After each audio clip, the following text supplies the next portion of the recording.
What is going on, everyone? My name is Boit, and I am back with some more Age of Mythology. The Titans action spawning in the top of the map in the blue color, playing as Kronos. His name is NyanRacingCat. His opponent today in the red color, playing as Odin. His name is ShadowFaxx. The map is Savannah. It's currently 1-0 for ShadowFaxx in this best of 5 series, taking that first game on Drenched River with some nice Odin play against the Uranos. NyanRacingCat changing things up here, going with his Kronos. Not sure what the thought process here is, but it's looking like NyanRacingCat wants to finish this one fast with a Kronos rush here, not throwing up any economic yield. He may go for a 4-minute advance time, but this setup is the standard Kronos rush. I don't think you can get there by 3:30 with just chicken.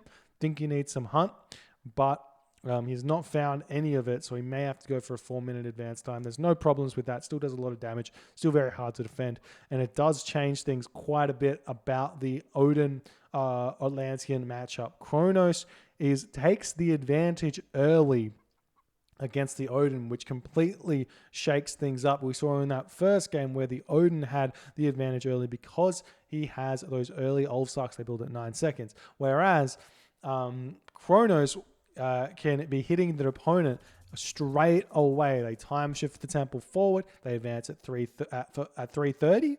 They can be hitting their opponent's gold mine, hitting the opponent's food line by 3:30 effectively with oracles, and it's really strong. You get that focus upgrades, gets extra HP and speed, and it's really hard to defend. So we'll see what ShadowFaxx has got in store for NyanRacingCat. Unfortunately, this map with the Rhino so far away, don't think you can do the hyper fast 4-minute build.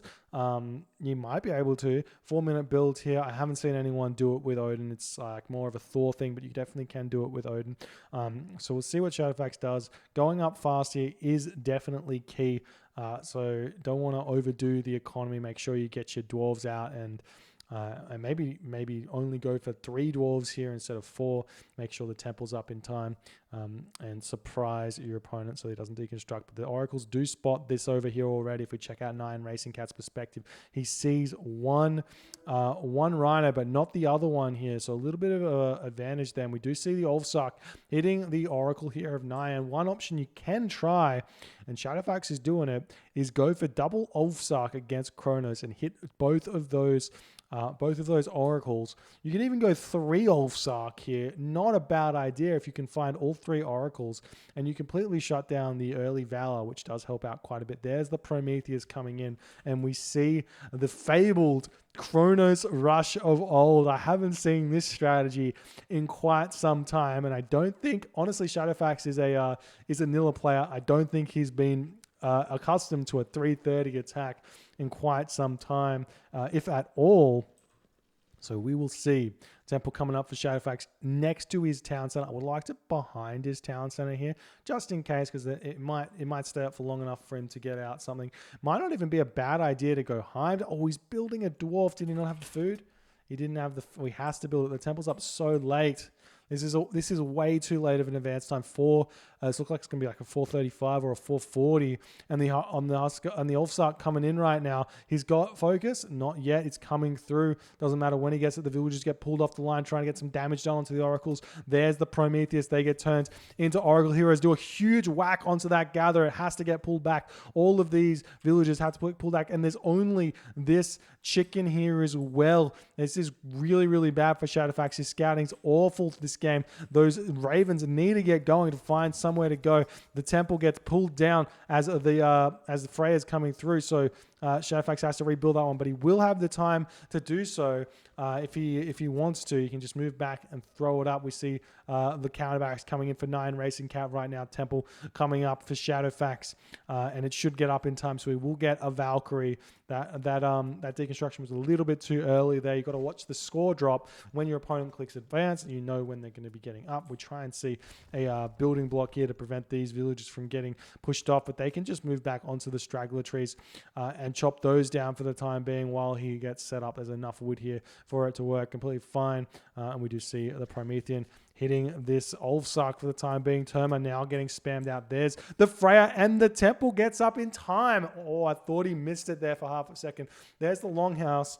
A little bit precariously positioned there. I would prefer that the Longhouse to be right next to the town center. Both Longhouses right next to the town center, but he hasn't gone for that. There's the second counter barracks. One sentry tower down. No wall segments around these sentry towers is a huge mistake here. Watchtowers is such a key defensive upgrade to hold on to this gold mine, and it's not worth it now without securing this town center. We'll see if he can manage to do so.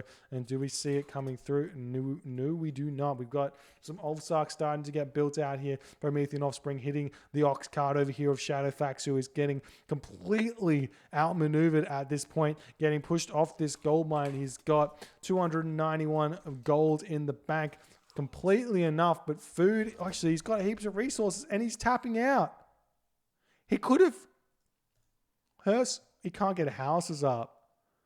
Oh no, he lost his Ulfsark and he can't get houses up. Sitting at 26 of 25 population. That's so depressing.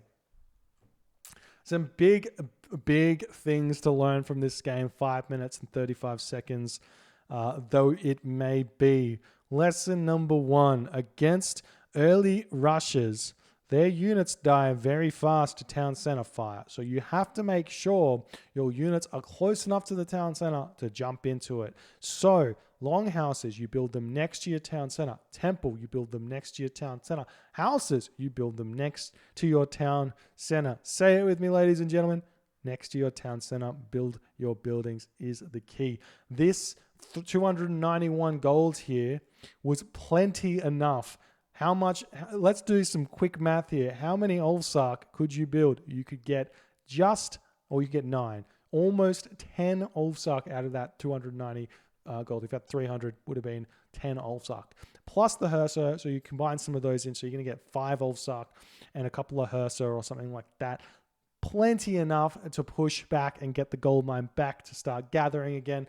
Would have been totally fine if he didn't lose these Ulfsark and get these houses up, but it was just too late, too bad of a reaction. Maybe extending the Ulfsarks over here to hit the Oracles instead of putting wall segments up and playing a little bit more defensive building wise was possibly something ShadowFaxx could have done. But NyanRacingCat does manage to even the series here. Well done, Nyan.